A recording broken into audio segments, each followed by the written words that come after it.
Пчеларите од ридско-планинските предели во општина Кочани се жалат дека пчеларниците им ги напаѓаат птици и им создаваат проблеми во одгледувањето и заштитата на пчелните семејства во зимски услови. Се работи за птици од видот клукајдрвци кои со острите клунови прават дупчење на дрвените ѕидови од сандаците во кои се пчелите, при што ги вознемируваат. Сезоната оваа година не беше многу лоша,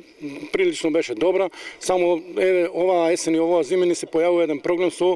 птиците диви, наречени, некои ги викат југовици, некои ги викат клукодрвци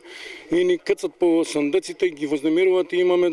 дури можеме, ако продолжат на овај начин, да имаме големи загуби. За да се одбранат од птиците, одгледувачите се консултираат со стручњаци, но и пребаруваат по интернет за да дознаат нови искуства. Проблемо не знаеме, ќе мораме да тражиме, да бараме, да видиме дали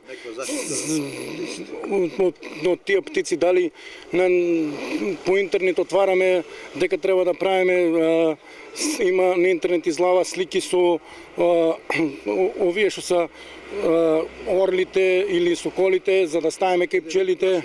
плашила да ставаме на друг начин, не можеме, ние немаме со друго со шо, или едино да ги треба да тражиме, да ги тепаме со воздушни пушки или со шоле, ама и тоа не е решение, затоа што птиците по друга страна се одгледувачи на природата, заштитници на природата, што ги штитат другите инсекти што ни прават по проблеми на нашите растенија. Инаку изминатата сезона ја оценуваат како солидна и покрај исклучително сушното време, особено во летниот период кога температурите на воздухот беа екстремно високи.